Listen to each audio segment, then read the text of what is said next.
Hello everyone, my name is Stella Vey and I'll be presenting on the Fulbright program. First I'm going to go over some background information about the program and then discuss the benefits of the Fulbright program backed up by some research that's been conducted.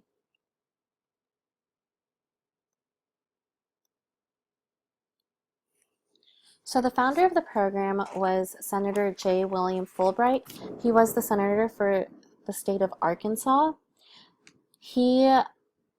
What he did was he introduced an amendment to the Surplus Property Act of 1944 to allow the use of foreign credits that were accrued to the United States from the sales of surplus war property overseas to fund educational exchanges. And so he brought it into legislation and it went through Congress and it actually was passed and signed by President Harry Truman on August 1st, 1946. And actually not a lot of the public even noticed that this legislation had passed.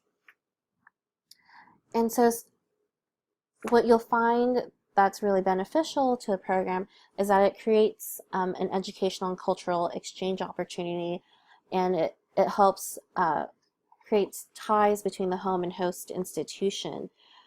The scholars, they're expected to act as ambassadors of their countries and engage with foreign publics, representing their home country, as well as immersing themselves in the host country culture. It is a lot about diplomacy, and it makes a lot of sense because this was created towards the end of World War II.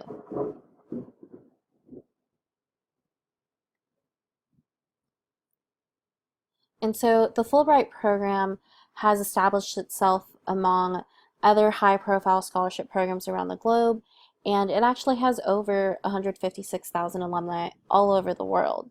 There are different programs within the Fulbright program, such as the Fulbright U.S. Student Program, and this program provides grants to undergraduate, graduate, and recent graduates for individually designed research projects or for English teaching assistant projects. Another program is the Fulbright Program for foreign students, and this is for international students to come to the United States to study. While each country has its own regulations and requirements for their individual Fulbright program, whether depending on like how they're accessing it through their institution, it does differ. And so in one study, Fulbright scholars who are part of the Fulbright program for foreign students, and I'm going to start using FPFS for short, they actually found it more difficult to undergo the visa application and immigration process as compared to their counterparts who were also in the process of attending an American university, but they didn't have the funds from the Fulbright program. And in that study, they couldn't understand why it was more difficult for them. Some have said that it's because they are under more pressure, meaning that they go to the United States to study and then they have to come straight back to their home country, while those who are not part of the Fulbright program, they do not necessarily have to return to their home country. It depends on the stipulations of how they are doing their exchange program. Another part of the FPFS program is an orientation seminar, and the seminar lasts 3 days, and it does differ between each institution.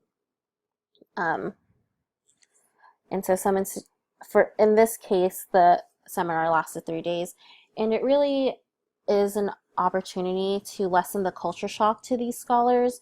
You know, most of them have never been to America before, and so they don't understand, you know, the difference between various things that happen in the States.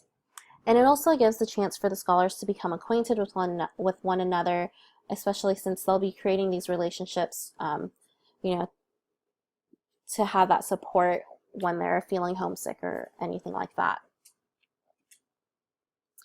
From the case study, the scholar recommended that there should be more counseling and training for recipients to help them adapt to their new environment. There should also be a better understanding of the program requirements. Fulbright scholars must return to their home country as soon as they complete their project or degree.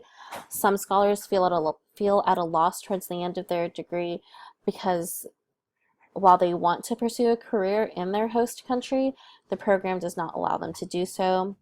There was also a recommendation for better communication between the FPFS staff at the visiting institution and the home institution. While they gain a better perspective of a different culture, another benefit of the program is being able to share the knowledge of what has been learned during the program. In one study, they found that with the requirements of returning to their home country with that, short amount of time they have to spend to study in a different country, it actually helped redirect the focus of the scholars. In this case, it was for STEM. And again, to redirect the scholars' focus towards research that's being produced at home. They also found that Fulbright scholars collaborate more across borders than other scholars, and this is because they're collaborating more with other Fulbright scholars. Again, like I said before, there's over 156,000 alumni around the world, and many of these, within this program anyways, there have been a lot of Nobel laureates and things like that, and in that same study, they also found that foreign Fulbright scholars actually publish more articles, and in that study, they found that it was because they were concerned of not being recognized in other countries. Essentially, the Fulbright program helps to develop global citizens. Fulbright scholars are competent in perspective consciousness, which is the ability to question constantly the source of one's cultural assumptions and ethical judgments, which leads to the habit of seeing through the minds and hearts of others. They also have the skill of ethnographic skills, which is the ability to observe carefully of social behavior and managing stress and establishing friendships across cultures, while also exploring issues of global significance, documenting learning, and analyzing data using relevant concepts. These scholars also have a sense of a global awareness, which is an awareness of transnational conditions and systems between ideologies and institutions and those that are affecting the quality of life of human and non-human populations. They also have world learning skills, which is the direct experience with contrasting political histories, family lifestyles, social groups, and religions based on the immersed interaction within non-English speaking and non-Americanized environments.